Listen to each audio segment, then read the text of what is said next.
Oke, Assalamualaikum warahmatullahi wabarakatuh. Perkenalkan, saya Doli Saputra Siwan dengan NIM 17040917.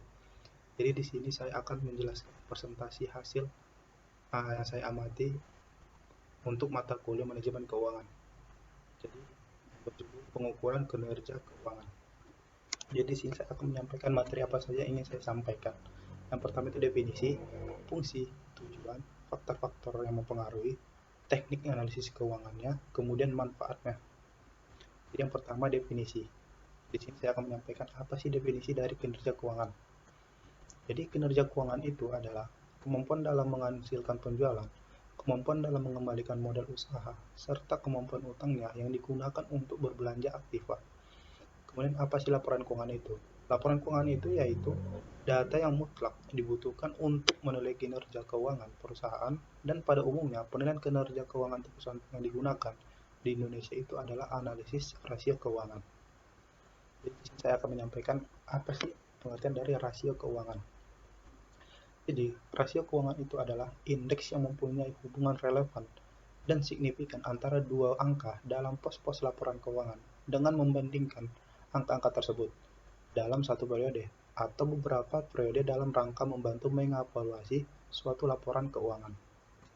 Yang kedua, itu adalah fungsi. Apa sih fungsi dari penilaian kinerja keuangan itu? Jadi, saya mengambil beberapa fungsi utama saja, yaitu penilaian kinerja keuangan itu berfungsi untuk memperlihatkan kepada investor atau masyarakat secara umum bahwa perusahaan mempunyai kredibilitas yang sangat baik. Dan kemudian saya akan menyampaikan bagaimana cara mengukur atau menilai kinerja keuangan itu. Jadi, kinerja keuangan itu adalah suatu analisis yang digunakan untuk melihat sejauh mana suatu perusahaan telah melaksanakan dan telah menggunakan aturan pelaksana keuangan secara baik dan benar. Dan dari laporan keuangan yang disediakan oleh perusahaan, itu dapat dihitung rasio keuangan yang akan digunakan untuk mengambil keputusan. Laporan ini nanti akan memberikan gambaran keputusan yang akan diambil oleh para pemilik perusahaan, investor, kreditor, serta manajemen perusahaan. Dan itu ada inputnya. Input itu adalah keterampilan atau alat yang digunakan untuk mendapatkan hasil. Kemudian tujuan pengukuran kinerja ini yaitu yang pertama untuk mengetahui tingkat likuiditas perusahaan, yaitu kemampuan untuk membayar utang. Kemudian untuk mengetahui tingkat leverage, yaitu kemampuan perusahaan memenuhi kewajibannya. Kemudian yang ketiga, untuk mengetahui tingkat profitabilitas, yaitu menunjukkan kemampuan untuk mendapatkan laba. Yang terakhir, untuk mengetahui aktiva, yaitu kemampuan perusahaan untuk melakukan usaha yang stabil untuk mempertimbangkan kemampuan perusahaan. Selanjutnya, adalah nomor 3, kemudian tujuan. Tujuan itu adalah untuk mencapai misi itu. Apa tujuan dari pengukuran kinerja keuangan tersebut? Jadi tujuan pengukuran kinerja keuangan itu adalah untuk mengetahui tingkat solvabilitas, yaitu menunjukkan kemampuan perusahaan untuk memenuhi kewajiban keuangannya apabila perusahaan tersebut ilikuiditas baik kewajiban jangka pendek maupun jangka panjang. Kemudian untuk mengetahui tingkat stabilitasnya, itu kemampuan untuk perusahaan melakukan usaha dengan stabil yang diukur dengan mempertimbangkan kemampuan perusahaan untuk membayar cicilan secara teratur kepada pemegang saham tanpa mengalami hambatan. Yang keempat, itu adalah faktor yang mempengaruhi. Apa saja sih faktor yang mempengaruhi kinerja keuangan? Jadi, faktor-faktornya itu adalah otoritasnya. Disiplin adalah taat kepada hukum dan peraturan yang berlaku. Disiplin karyawan adalah kegiatan karyawan yang bersangkutan dalam menghormati perjanjian kerja dengan organisasi di mana dia bekerja. Yang kemudian yang kedua itu inisiatifnya. Inisiatif itu berkaitan dengan daya pikir dan kreativitas dalam membentuk ide untuk merencanakan sesuatu yang berkaitan dengan tujuan organisasi. Kemudian itu adalah efektivitas dan efisiensi. Bila suatu tujuan tertentu akhirnya bisa dicapai, kita boleh mengatakan bahwa tujuan tersebut efektif, tetapi apabila akibatnya tidak dicari kegiatan yang penting dari hasil dicapai sehingga mengakibatkan kepuasan walaupun efektif, dinamakan tidak efisien. Sebaliknya, bila akibat yang dicari tidak penting atau remeh, maka kegiatan tersebut tidak efisien. Kegiatan tersebut sangat efisien. Yang kelima adalah teknik analisis keuangan. Jadi ada beberapa teknik analisis keuangan. Jadi yang pertama, analisis perbandingan laporan keuangan. Jadi Ini merupakan teknik analisis dengan cara membandingkan laporan keuangan dua periode ataupun lebih dengan menunjukkan perubahan baik dalam jumlah maupun dalam presentasinya. Kemudian kedua, analisis tren. Ini merupakan teknik analisis untuk mengetahui tendensi keadaan keuangan apakah menunjukkan kenaikan ataupun penurunan. Kemudian yang ketiga, analisis presentasi per komponen. Ini merupakan teknik analisis untuk mengetahui presentasi investasi pada masing-masing aktiva terhadap keseluruhan atau total aktiva maupun utang. Kemudian, analisis sumber dan penggunaan modal kerja. Ini merupakan teknik analisis untuk mengetahui besarnya sumber dan penggunaan modal kerja melalui dua periode waktu yang dibandingkan gitu. Kemudian, analisis sumber dan penggunaan kas. Ini merupakan teknik analisis untuk mengetahui kondisi kas, disertai sebab terjadinya perubahan kas pada suatu periode waktu tertentu. Kemudian, analisis rasio keuangan. Ini merupakan teknik analisis keuangan untuk mengetahui hubungan antara pos-pos tertentu dalam neraca maupun dalam laporan laba rugi secara individu maupun secara simultan. Kemudian, itu ada analisis perubahan laba kotor. Ini merupakan teknik analisis untuk mengetahui posisi laba dan sebab-sebab terjadinya perubahan laba. Kemudian, analisis break-even. Ini merupakan teknik analisis untuk mengetahui tingkat penjualan yang harus dicapai agar perusahaan tidak mengalami kerugian gitu. Oke, selanjutnya itu adalah manfaat. Apa sih manfaat yang harus kita pahami untuk pengukuran kinerja keuangan? Yaitu menilai kinerja pada kemauan konsumen sehingga perusahaan menjadi lebih dekat dengan konsumen dan membuat semua individu yang terlibat dalam perusahaan berupaya membuat konsumen merasa puas. Kemudian yang kedua, mendorong karyawan untuk memberikan pelayanan gelang rantai pelanggan dan distributor intern. Kemudian yang ketiga, mengenali beragam efisiensi dan juga mengupaya efisiensi tersebut berkurang. Yang keempat, menciptakan target yang strategis lebih nyata sehingga proses pembelajaran perusahaan atau organisasi lebih bisa dipercepat. Kemudian, menciptakan kesepakatan untuk membuat perubahan perilaku dengan memberikan penghargaan. Ada pun beberapa strategi jenis rasio keuangan. Yang pertama itu rasio likuiditas.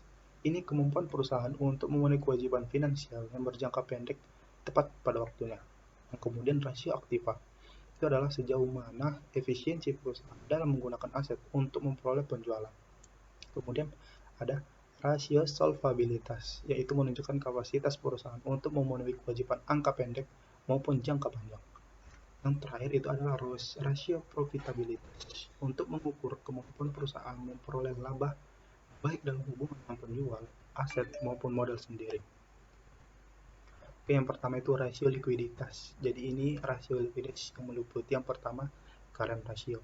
Jadi untuk mempersingkat waktu saya akan langsung ke rumusnya. Yang digunakan adalah aktiva per utang lancar kali 100%. Jadi semakin tinggi current ratio ini, berarti semakin besar kemampuan perusahaan untuk memenuhi kewajiban finansial jangka pendek.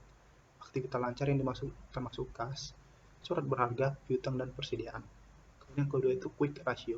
Itu perbandingan antara aktiva lancar setelah dikurangi persediaan dengan hutang lancar. Kemudian tiga, kas ratio. Ini merupakan kemampuan untuk membayar hutang yang secara harus dipenuhi dengan kas tersedia dalam perusahaan dan efek yang dapat segera diuangkan, yaitu dengan membandingkan antara uang kas yang ada perusahaan dengan hutang lancar. Jadi rumusnya itu aktiva lancar dikurang persediaan per hutang lancar dikali 100%. Ini rasio aktiva. Jadi yang termasuk dari rasio aktiva ialah yang pertama, inventory turnover. Rasio perputaran persediaan mengukur berapa kali persediaan perusahaan telah dijual selama periode tertentu. Contoh, selama satu tahun. Angka ini mengukur efisiensi pengelolaan persediaan dalam perusahaan. Jadi rumus yang biasa digunakan itu adalah penjualan per persediaan dikali 1 kali. Yang kedua itu fixed asset turnover. Itu merupakan rasio antara penjual dengan aktiva tetap neto. Rasio ini menunjukkan bagaimana perusahaan menggunakan aktiva tetapnya seperti gedung, kendaraan, mesin-mesin, dan peralatan kantor. Rumus yang digunakan itu penjualan per aktiva tetap bersih dikali 1 kali. Kemudian nomor 3, total asset turnover. Itu perputaran total aktif yang menunjukkan bagaimana tingkat efektivitas perusahaan dalam menggunakan seluruh aktiva untuk menciptakan penjualan dalam mendapatkan laba gitu. Jadi rumus yang digunakan penjual per total aktiva 1 kali. Oke, oke. Assalamualaikum warahmatullahi wabarakatuh. Perkenalkan, saya Doli Saputra Siwan dengan NIM 1704091127. Jadi di sini saya akan menjelaskan presentasi hasil yang saya amati untuk mata kuliah manajemen keuangan. Jadi berjudul pengukuran kinerja keuangan. Jadi di sini saya akan menyampaikan materi apa saja yang ingin saya sampaikan. Yang pertama itu definisi, fungsi, tujuan, faktor-faktor yang mempengaruhi, teknik analisis keuangannya, kemudian manfaatnya. Jadi yang pertama definisi.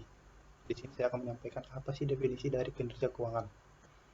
Jadi kinerja keuangan itu adalah kemampuan dalam menghasilkan penjualan, kemampuan dalam mengembalikan modal usaha, serta kemampuan utangnya yang digunakan untuk berbelanja aktiva. Kemudian apa sih laporan keuangan itu? Laporan keuangan itu yaitu data yang mutlak dibutuhkan untuk menilai kinerja keuangan perusahaan, dan pada umumnya penilaian kinerja keuangan perusahaan yang digunakan di Indonesia itu adalah analisis rasio keuangan. Jadi saya akan menyampaikan apa sih pengertian dari rasio keuangan. Jadi, rasio keuangan itu adalah indeks yang mempunyai hubungan relevan dan signifikan antara dua angka dalam pos-pos laporan keuangan dengan membandingkan angka-angka tersebut dalam satu periode atau beberapa periode dalam rangka membantu mengevaluasi suatu laporan keuangan. Yang kedua, itu adalah fungsi. Apa sih fungsi dari penilaian kinerja keuangan itu? Jadi, saya mengambil beberapa fungsi utama saja, yaitu penilaian kinerja keuangan itu berfungsi untuk memperlihatkan kepada investor atau masyarakat secara umum bahwa perusahaan mempunyai kredibilitas yang sangat baik. Dan kemudian saya akan menyampaikan bagaimana cara mengukur atau menilai kinerja keuangan itu. Jadi, kinerja keuangan itu adalah suatu analisis yang digunakan untuk melihat sejauh mana suatu perusahaan telah melaksanakan dan telah menggunakan aturan pelaksana keuangan secara baik dan benar. Dan dari laporan keuangan yang disediakan oleh perusahaan, itu dapat dihitung rasio keuangan yang akan digunakan untuk mengambil keputusan. Laporan ini nanti akan memberikan gambaran keputusan yang akan diambil oleh para pemilik perusahaan, investor, kreditor, serta manajemen perusahaan. Dan itu ada inputnya. Input itu adalah keterampilan atau alat yang digunakan untuk mendapatkan hasil. Kemudian tujuan pengukuran kinerja ini yaitu yang pertama untuk mengetahui tingkat likuiditas perusahaan, yaitu kemampuan untuk membayar utang. Kemudian untuk mengetahui tingkat leverage, yaitu kemampuan perusahaan memenuhi kewajibannya. Kemudian yang ketiga, untuk mengetahui tingkat profitabilitas, yaitu menunjukkan kemampuan untuk mendapatkan laba. Yang terakhir, untuk mengetahui aktiva, yaitu kemampuan perusahaan untuk melakukan usaha yang stabil untuk mempertimbangkan kemampuan perusahaan. Selanjutnya, itulah nomor 3, kemudian tujuan. Tujuan itu adalah untuk mencapai misi itu. Apa tujuan dari pengukuran kinerja keuangan tersebut? Jadi tujuan pengukuran kinerja keuangan itu adalah untuk mengetahui tingkat solvabilitas, yaitu menunjukkan kemampuan perusahaan untuk memenuhi kewajiban keuangannya apabila perusahaan tersebut dilikuiditas baik kewajiban jangka pendek maupun jangka panjang. Kemudian untuk mengetahui tingkat stabilitasnya, itu kemampuan untuk perusahaan melakukan usaha dengan stabil yang diukur dengan mempertimbangkan kemampuan perusahaan untuk membayar cicilan secara teratur kepada pemegang saham tanpa mengalami hambatan. Yang keempat, itu adalah faktor yang mempengaruhi. Apa saja sih faktor yang mempengaruhi kinerja keuangan? Jadi, faktor-faktornya itu adalah otoritasnya. Disiplin adalah taat kepada hukum dan peraturan yang berlaku. Disiplin karyawan adalah kegiatan karyawan yang bersangkutan dalam menghormati perjanjian kerja dengan organisasi di mana dia bekerja. Yang kemudian yang kedua itu inisiatifnya. Inisiatif itu berkaitan dengan daya pikir dan kreativitas dalam membentuk ide untuk merencanakan sesuatu yang berkaitan dengan tujuan organisasi. Kemudian itu adalah efektivitas dan efisiensi. Bila suatu tujuan tertentu akhirnya bisa dicapai, kita boleh mengatakan bahwa tujuan tersebut efektif, tetapi apabila akibatnya tidak dicari kegiatan yang penting dari hasil dicapai sehingga mengakibatkan kepuasan walaupun efektif, dinamakan tidak efisien. Sebaliknya, bila akibat yang dicari tidak penting atau remeh, maka kegiatan tersebut tidak efisien. Kegiatan tersebut sangat efisien. Yang kelima adalah teknik analisis keuangan. Jadi ada beberapa teknik analisis keuangan. Jadi yang pertama, analisis perbandingan laporan keuangan. Jadi Ini merupakan teknik analisis dengan cara membandingkan laporan keuangan dua periode ataupun lebih dengan menunjukkan perubahan baik dalam jumlah maupun dalam presentasinya. Kemudian kedua, analisis tren. Ini merupakan teknik analisis untuk mengetahui tendensi keadaan keuangan apakah menunjukkan kenaikan ataupun penurunan. Kemudian yang ketiga, analisis presentasi per komponen. Ini merupakan teknik analisis untuk mengetahui presentasi investasi pada masing-masing aktiva terhadap keseluruhan atau total aktiva maupun utang. Kemudian, analisis sumber dan penggunaan modal kerja. Ini merupakan teknik analisis untuk mengetahui besarnya sumber dan penggunaan modal kerja melalui dua periode waktu yang dibandingkan gitu. Kemudian, analisis sumber dan penggunaan kas. Ini merupakan teknik analisis untuk mengetahui kondisi kas, disertai sebab terjadinya perubahan kas pada suatu periode waktu tertentu. Kemudian analisis rasio keuangan. Ini merupakan teknik analisis keuangan untuk mengetahui hubungan antara pos-pos tertentu dalam neraca maupun dalam laporan laba rugi secara individu maupun secara simultan. Kemudian, itu ada analisis perubahan laba kotor. Ini merupakan teknik analisis untuk mengetahui posisi laba dan sebab-sebab terjadinya perubahan laba. Kemudian analisis break even. Ini merupakan teknik analisis untuk mengetahui tingkat penjualan yang harus dicapai agar perusahaan tidak mengalami kerugian gitu. Oke, selanjutnya itu adalah manfaat. Apa sih manfaat yang harus kita pahami untuk pengukuran kinerja keuangan? Yaitu menelaah kinerja pada kemauan konsumen sehingga perusahaan menjadi lebih dekat dengan konsumen dan membuat semua individu yang terlibat dalam perusahaan berupaya membuat konsumen merasa puas. Kemudian yang kedua, mendorong karyawan untuk memberikan pelayanan gelang rantai pelanggan dan distributor intern. Kemudian yang ketiga, mengenali beragam efisiensi dan juga mengupaya efisiensi tersebut berkurang. Yang keempat, menciptakan target yang strategis lebih nyata sehingga proses pembelajaran perusahaan atau organisasi lebih bisa dipercepat. Kemudian, menciptakan kesepakatan untuk membuat perubahan perilaku dengan memberikan penghargaan. Adapun beberapa strategi jenis rasio keuangan. Yang pertama itu rasio likuiditas. Ini kemampuan perusahaan untuk memenuhi kewajiban finansial yang berjangka pendek tepat pada waktunya. Yang kemudian rasio aktiva. Itu adalah sejauh mana efisiensi perusahaan dalam menggunakan aset untuk memperoleh penjualan. Kemudian ada rasio solvabilitas, yaitu menunjukkan kapasitas perusahaan untuk memenuhi kewajiban angka pendek maupun jangka panjang. Yang terakhir itu adalah rasio profitabilitas untuk mengukur kemampuan perusahaan memperoleh laba baik dalam hubungan dengan penjual, aset maupun modal sendiri. Oke, yang pertama itu rasio likuiditas. Jadi ini rasio likuiditas yang meliputi yang pertama current ratio. Jadi untuk mempersingkat waktu saya akan langsung ke rumusnya. Yang digunakan adalah aktiva per utang lancar kali 100%. Jadi semakin tinggi current ratio ini, berarti semakin besar kemampuan perusahaan untuk memenuhi kewajiban finansial jangka pendek. Aktivitas lancar yang termasuk kas, surat berharga, piutang, dan persediaan. Kemudian yang kedua itu quick ratio. Itu perbandingan antara aktiva lancar setelah dikurangi persediaan dengan utang lancar. Kemudian tiga, kas ratio. Ini merupakan kemampuan untuk membayar hutang yang secara harus dipenuhi dengan kas tersedia dalam perusahaan dan efek yang dapat segera diuangkan, yaitu dengan membandingkan antara uang kas yang ada perusahaan dengan utang lancar. Jadi rumusnya itu aktiva lancar dikurang persediaan per utang lancar dikali 100%. Ini rasio aktiva. Jadi yang termasuk dari rasio aktiva ialah yang pertama inventory turnover.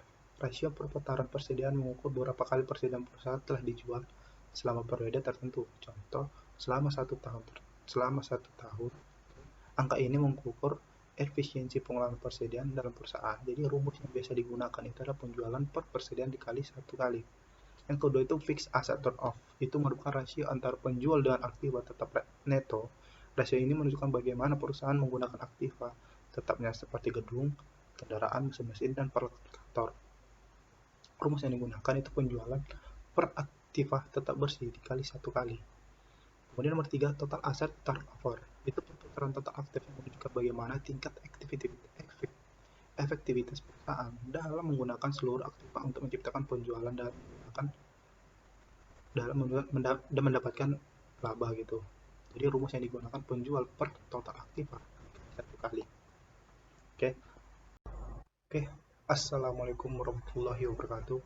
Perkenalkan, saya Doli Saputra Siwan dengan NIM 17040917. Jadi di sini saya akan menjelaskan presentasi hasil yang saya amati untuk mata kuliah manajemen keuangan.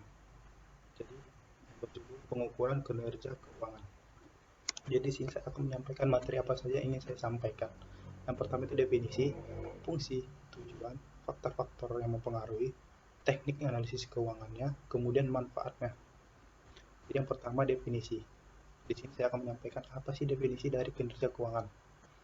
Jadi kinerja keuangan itu adalah kemampuan dalam menghasilkan penjualan, kemampuan dalam mengembalikan modal usaha, serta kemampuan utangnya yang digunakan untuk berbelanja aktiva.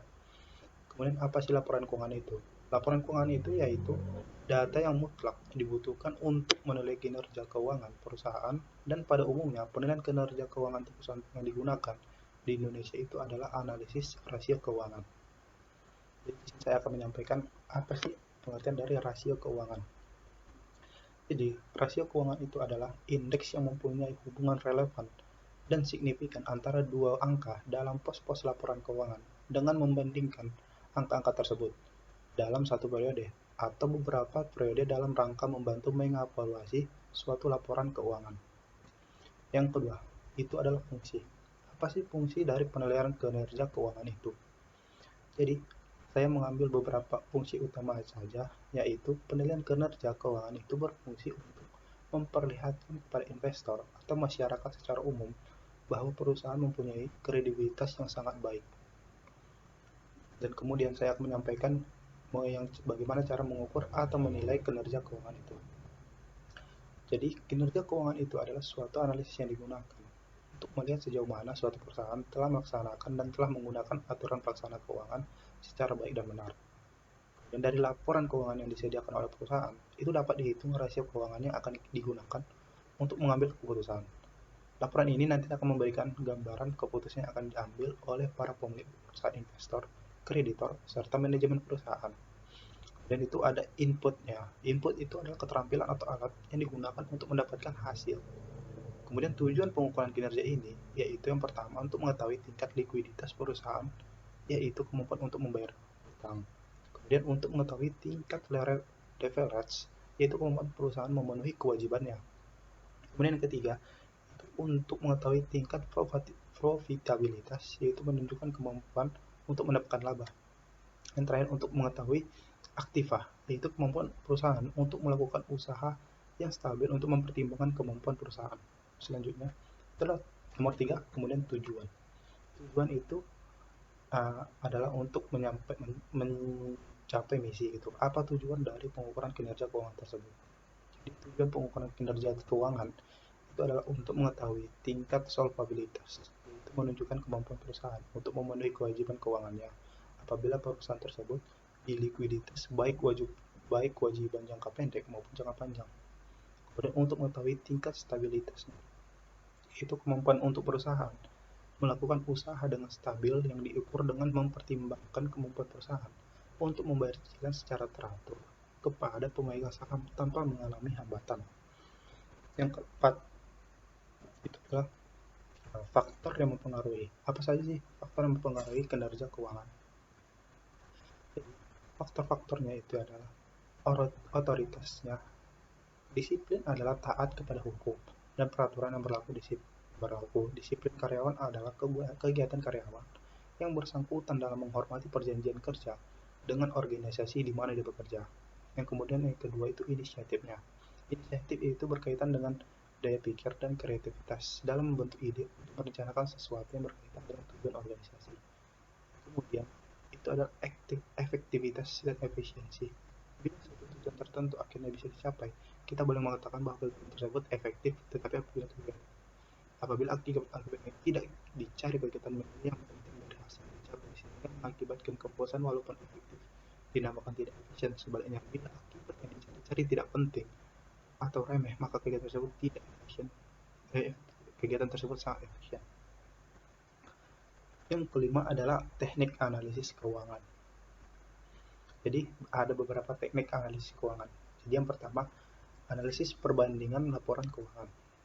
Jadi Ini merupakan teknik analisis dengan cara membandingkan laporan keuangan dua periode ataupun lebih dengan menunjukkan perubahan baik dalam jumlah maupun dalam presentasinya. Kemudian kedua, analisis tren.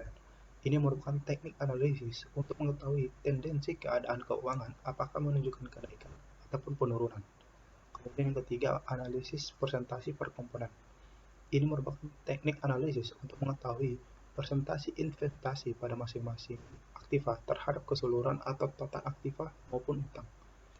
Kemudian, analisis sumber dan penggunaan modal kerja. Ini merupakan teknik analisis untuk mengetahui besarnya sumber dan penggunaan modal kerja melalui dua periode waktu yang dibandingkan gitu. Kemudian, analisis sumber dan penggunaan kas. Ini merupakan teknik analisis untuk mengetahui kondisi kas disertai sebab terjadinya perubahan kas pada suatu periode waktu tertentu. Kemudian analisis rasio keuangan. Ini merupakan teknik analisis keuangan untuk mengetahui hubungan antara pos-pos tertentu dalam neraca maupun dalam laporan laba rugi secara individu maupun secara simultan. Kemudian, itu ada analisis perubahan laba kotor. Ini merupakan teknik analisis untuk mengetahui posisi laba dan sebab-sebab terjadinya perubahan laba. Kemudian analisis break-even. Ini merupakan teknik analisis untuk mengetahui tingkat penjualan yang harus dicapai agar perusahaan tidak mengalami kerugian gitu. Oke, selanjutnya itu adalah manfaat. Apa sih manfaat yang harus kita pahami untuk pengukuran kinerja keuangan? Yaitu menilai kinerja pada kemauan konsumen sehingga perusahaan menjadi lebih dekat dengan konsumen dan membuat semua individu yang terlibat dalam perusahaan berupaya membuat konsumen merasa puas. Kemudian yang kedua, mendorong karyawan untuk memberikan pelayanan gelang rantai pelanggan dan distributor intern. Kemudian yang ketiga, mengenali beragam efisiensi dan juga mengupaya efisiensi tersebut berkurang. Yang keempat, menciptakan target yang strategis lebih nyata sehingga proses pembelajaran perusahaan atau organisasi lebih bisa dipercepat. Kemudian, menciptakan kesepakatan untuk membuat perubahan perilaku dengan memberikan penghargaan. Ada pun beberapa strategi jenis rasio keuangan. Yang pertama itu rasio likuiditas. Ini kemampuan perusahaan untuk memenuhi kewajiban finansial yang berjangka pendek tepat pada waktunya. Yang kemudian rasio aktiva. Itu adalah sejauh mana efisiensi perusahaan dalam menggunakan aset untuk memperoleh penjualan. Kemudian ada rasio solvabilitas, yaitu menunjukkan kapasitas perusahaan untuk memenuhi kewajiban angka pendek maupun jangka panjang.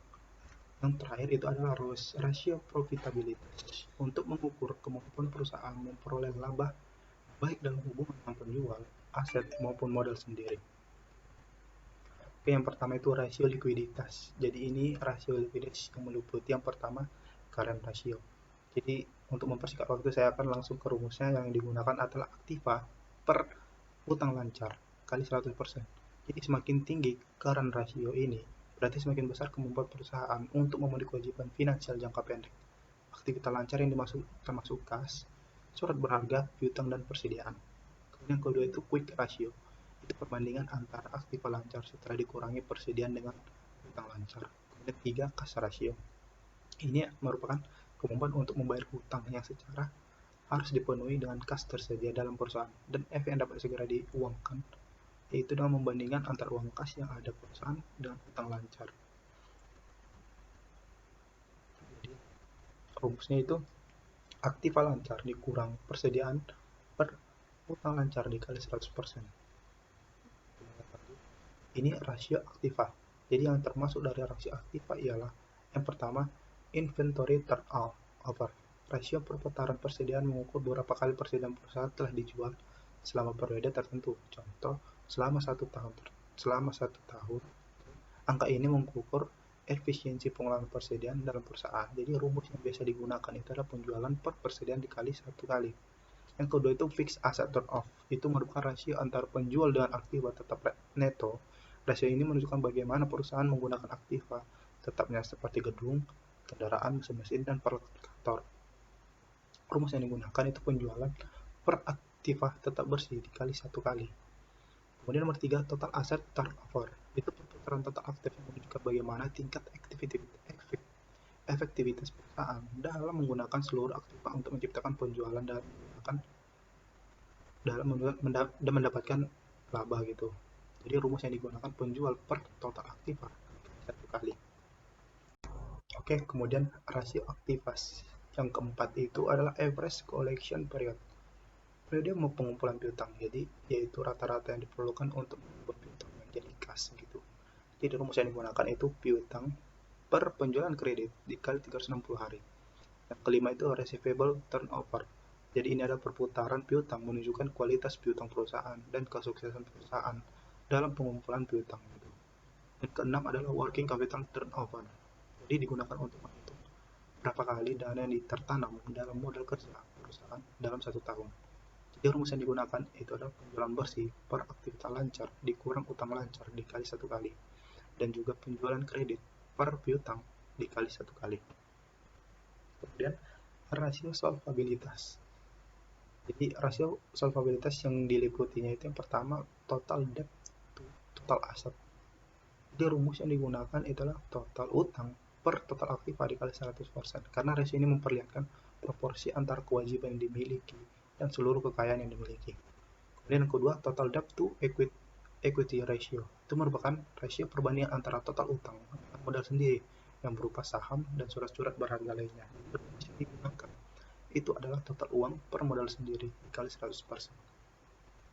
Kemudian yang ketiga adalah long-term debt to equity ratio. Itu digunakan untuk menghitung seberapa besar sih modal sendiri yang digunakan untuk menjamin utang jangka panjang. Jadi rumus yang digunakan adalah utang jangka panjang per modal sendiri dikali 100%. Yang keempat ini ada rasio profitabilitas. Jadi yang meliputi dari rasio ini adalah yang pertama net profit margin. Jadi menunjukkan kemampuan perusahaan untuk menghasilkan laba pada tingkat penjualan tertentu. Jadi rumus yang digunakan laba setelah pajak per penjualan dikali 100%. Kemudian nomor 2 itu adalah return on investment. Jadi tingkat pengembalian atas investasi dan aktivitas dari keseluruhan operasi perusahaan itu, yang berarti mengukur kemampuan perusahaan dengan keseluruhan dana yang ditanam dalam aktiva yang digunakan untuk operasi dalam rangka untuk menghasilkan laba gitu. Jadi rumus yang digunakan adalah laba setelah pajak per total aktiva dikali 100%. Kemudian yang ketiga, return on equity. Itu rasio yang digunakan untuk mengukur kemampuan tersebut. Ini adalah dengan rumus yang digunakan adalah laba setelah pajak per modal sendiri dikali 100%. Ini saya akan menjelaskan metode EVA, Economic Value Added. Gitu. Tapi metode EVA itu merupakan indikator tentang adanya perubahan nilai dari suatu investasi. EVA yang menunjukkan positif itu mengartikan bahwa manajemen perusahaan berhasil meningkatkan nilai perusahaan bagi pemilik perusahaan sesuai dengan tujuan manajemen keuangan dalam memaksimalkan nilai perusahaan gitu. Jadi ini adalah perhitungan EVA, Economic Value Added. Jadi EVA itu merupakan hasil pengurangan total biaya modal terhadap laba operasi setelah pajak. Biaya modal sendiri dapat berupa cost of debt dan cost of equity. Jadi rumusnya adalah EVA sama dengan NOPAT dikurang kapital XC atau EVA sama dengan R dalam kurung R kurang C dikali kapital. Jadi di NOPAT itu ada net operation after tax, jadi adalah laba bersih gitu, ditambah bunga setelah pajak. Yang C itu artinya biaya kapital adalah biaya bunga pinjaman dan biaya ekuitas yang digunakan untuk menghasilkan NOPAT tersebut dan dihitung secara rata-rata tertimbang. Kemudian R itu artinya tingkat kebalikan kapital, NOPAT per C. Kemudian C adalah jumlah dana yang tersedia bagi perusahaan untuk membiayai perusahaannya. Jadi tolak ukur EVA ini, yang pertama, apabila EVA lebih besar dari 0, itu nilai EVA positif menunjukkan telah terjadi proses nilai tambah perusahaan. Berarti ada nilai tambah ekonomis setelah perusahaan membayarkan semua kewajiban pada para penyandang dana atau kreditor sesuai ekspektasinya. Yang kedua, apabila EVA sama dengan 0, itu menunjukkan posisi impasse atau break-even point. Berarti tidak ada nilai tambah ekonomi, tetapi perusahaan mampu membayar semua kewajiban kepada para penyandang dana atau kreditor sesuai ekspektasinya gitu. Kemudian yang ketiga, jika EVA lebih kecil dari 0, itu artinya EVA itu negatif yang menunjukkan tidak terjadi proses nilai tambah. Berarti perusahaan tidak mampu membayar kewajiban kepada para penyandang atau kreditor sebagaimana nilai yang diharapkan ekspektasi. Return saham tidak dapat tercapai gitu.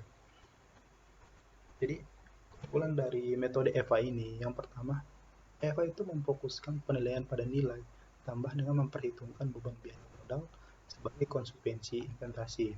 Kemudian kedua, perhitungan EVA ini relatif mudah dilakukan, hanya yang menjadi persoalan adalah perhitungannya biaya modal yang memerlukan data yang lebih banyak, analisa yang dalam gitu. Ketiga, itu EVA dapat digunakan secara mandiri tanpa memerlukan data pembanding seperti standar atau perusahaan lain gitu. Sebagaimana konsep penilaian menggunakan analisis rasio. Dalam prakteknya data pembanding seringkali tidak tersedia. Kelemahan dari metode EVA ini, yang pertama, sulit menentukan biaya modal secara objektif. Hal ini disebabkan karena dana untuk investasi dapat berasal dari berbagai sumber dengan tingkat biaya modal yang berbeda.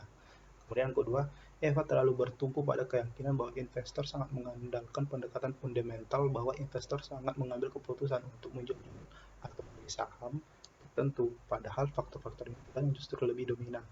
Kemudian ketiga, kelemahannya, konsep ini sangat tergantung pada transparansi internal dalam perhitungan EVA secara akurat, dan kenyataannya seringkali perusahaan kurang transparan dalam mengemukakan kondisi internalnya. Jadi keuntungan analisis rasio keuangan itu yang pertama, sebagai alat pengukuran atau penilaian kinerja sebuah perusahaan. Yang kedua, meningkatkan kredibilitas atau akuntabilitas suatu perusahaan.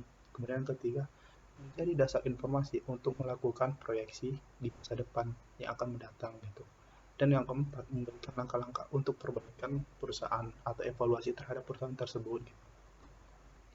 Dan inilah daftar kecakapannya. Oke, sekian presentasi dari saya. Kurang lebihnya saya mohon maaf. Wabillahi taufiq wal hidayah. Assalamualaikum warahmatullahi wabarakatuh.